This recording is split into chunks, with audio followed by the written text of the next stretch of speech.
Hello అండి. కొంతమంది patients pregnancy కోసం ప్లాన్ చేస్తుంటారు. 1 మంత్, 2 మంత్స్ అయినా కూడా అవ్వదు. సో, కంగారు పడిపోతుంటారు. ఇమ్మీడియేట్‌గా చెకప్స్ వస్తారు. కొంతమంది సంవత్సరాల తరబడి ట్రై చేస్తుంటారు. 5 ఇయర్స్, 6 ఇయర్స్ మా ఆడపడుచుకి లేట్‌గా వచ్చింది, మా అత్తగారికి లేట్‌గా వచ్చింది, మా నానమ్మకి లేట్‌గా వచ్చింది, మా ఇంట్లో అందరికీ లేట్‌గానే వస్తుంది.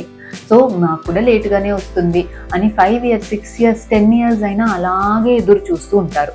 సో, ఏది కరెక్ట్? ఎర్లీగా 1, 2 మంత్స్‌కి ప్రెగ్నెన్సీ ట్రై చేస్తే రాకపోతే డాక్టర్‌ని కన్సల్ట్ అవ్వాలా? లేట్‌గా కన్సల్ట్ అయినా పర్వాలేదా?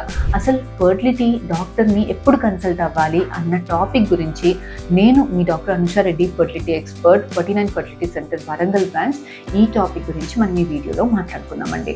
కొంతమంది పేషెంట్స్ 1, 2 మంత్స్‌కే పెళ్ళైన 1, 2 మంత్స్ ట్రై చేస్తున్నారు.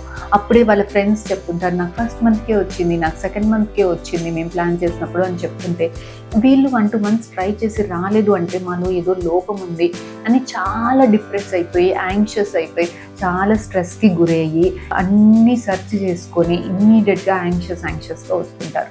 సో, ఇది కరెక్టేనా అని అంటే, యూజువల్గా హస్బెండ్ వైఫ్కి ఏమీ ప్రొటెక్షన్ లేకుండా ట్రై చేసినప్పుడు they can wait till 1 year of unprotected. వాళ్ళ ఏజ్ చిన్నగా ఉంది, పీరియడ్స్ రెగ్యులర్గా ఉంది, 35 ఇయర్స్ కన్నా తక్కువగా ఉన్నారు, రెగ్యులర్ సైకిల్స్లో ఉంది, మేల్ ఫ్యాక్టర్ ఇన్ఫర్టిలిటీ ఏమీ లేదు, హస్బెండ్ వైఫ్ కలవడంలో ఏమీ ఇబ్బంది లేదు, థైరాయిడ్ ఇష్యూస్ లేదు, ఎలాంటి హార్మోనల్ ఇష్యూస్ లేదు. ఇలాంటి వాళ్ళు పెళ్ళాక 1 ఇయర్ మటుకి వెయిట్ చేయొచ్చండి. ఫస్ట్ మంత్, సెకండ్ మంత్కే కంగారు పడి రానవసరం లేదు. 35 ఇయర్స్ కన్నా ఎక్కువగా ఉన్నారు, ఏమైనా హార్మోనల్ ఇష్యూస్ ఉంది, ఇంకేదైనా ప్రాబ్లం ఉంది, పీసీఓడి ఉంది, ఇంకేదైనా నోన్ ఫ్యాక్టర్ ఉంది అని అంటే మాత్రం 6 మంత్స్ ట్రై చేశాక రాలేదు అంటే ఇమ్మీడియట్గా మీ ఫర్టిలిటీ డాక్టర్ని కన్సల్ట్ అవ్వాలి. మరి ఏం చేస్తుంటారు వీళ్ళు? ఫస్ట్ స్కాన్లో 1 ఇయర్ అయిపోయాక ఖచ్చితంగా ట్రీట్మెంట్ స్టార్ట్ చేసేస్తారా అంటే అట్లా ఏం లేదండి. ఫస్ట్ మీరు చెకప్కి వచ్చినప్పుడు ఒక బేసిక్ అల్ట్రాసౌండ్ స్కాన్ చేసి మీ గర్భసంచి ఎలా ఉంది, మీ ఎగ్ బ్యాగ్లో ఎగ్ రిజర్వ్ ఎలా ఉంది, అండాశయాలు బాగున్నాయా, ఏమైనా సిస్ట్లు ఉన్నాయా, గర్భసంచి సైజు షేప్ బాగా ఉందా లేదా అన్నది ఒక బేస్ లైన్ స్కాన్ చేసి చూస్తాము. బేస్ లైన్ హార్మోన్స్ ఎలా ఉంది, thyroid, prolactin hormones, sugar, haemoglobin అంతా బాగుందా లేదా ఇనీషియల్ వర్కప్ చేస్తాం. అలాగే మీరు మీ హస్బెండ్ని తీసుకొని రావడం is very important. First checkup చాలా మంది అనుకుంటారు, హస్బెండ్ వైఫ్ బాగానే కలిసి ఉంటున్నాం కదా, ఎటువంటి ప్రాబ్లం లేదు కదా, మగవాళ్ళకి ఏమి ఇష్యూస్ లేదు అని అనుకుంటారు. కానీ హస్బెండ్ వైఫ్ కలిసి ఉండడం వేరు, సీమెన్లో స్పర్మ్స్ ఉండడం వేరు. ఇది రెండు కూడా 2 డిఫరెంట్ ఎంటిటీస్ అండి. సో, ఫస్ట్ ఇనీషియల్ చెకప్కి వచ్చినప్పుడు హస్బెండ్ వైఫ్ కలిసి రావడం చాలా important. So, 2 to 3 days gap ఉన్నప్పుడు మేల్స్ సీమెన్ ఎనాలిసిస్ టెస్ట్ చేసినప్పుడు అందులో కౌంట్, కదలికలు, క్వాలిటీ బాగా ఉందా లేదా చెక్ చేస్తాము.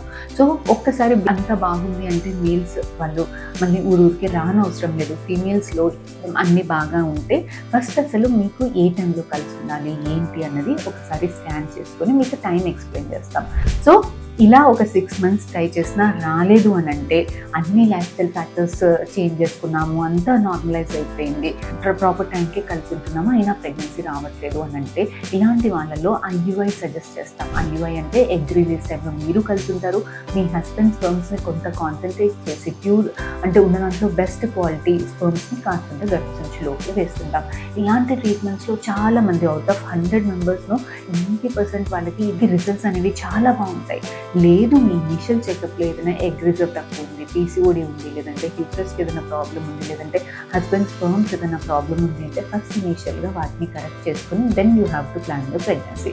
చాలా కొంతమందికి న్యాచురల్గా వస్తాం లేదు, ఫాలిక్యులర్ స్కాన్స్లో వస్తాం లేదు, IUIs రిపీటెడ్గా ఫెయిల్ అవుతుంది, లేదంటే గర్భసంచిలో ఏదైనా బాగా ఫైబ్రాయిడ్స్, వాపు ఉంది, అండాశయంలో ఎగ్స్ చాలా తక్కువగా ఉన్నాయి, హస్బెండ్ స్పర్మ్స్ మరీ వీక్గా ఉన్నాయి, 10 మిలియన్స్ కన్నా బాగా కౌంట్ తక్కువ ఉంది, కదలికలు చాలా తక్కువగా ఉంది. ఇలాంటి వాళ్ళకి మాత్రమే IVF సజెస్ట్ చేయాల్సింది ఉంటుందండి. సో, ఇది మీకు ఇన్ఫర్మేషన్. అసలు ఫస్ట్ డాక్టర్ ఎప్పుడు కన్సల్ట్ అవ్వాలి, ఇనిషియల్ చెకప్స్ ఎలా ఉంటుంది, ప్లాన్ ఆఫ్ ట్రీట్మెంట్ ఎలా ఉంటుంది అన్న దాని గురించి మీకు ఇన్ఫర్మేషన్. ఫర్దర్గా ఇంకేమైనా డౌట్స్ ఉంటే please do contact us. We'll definitely get back to you. Thank you అండి.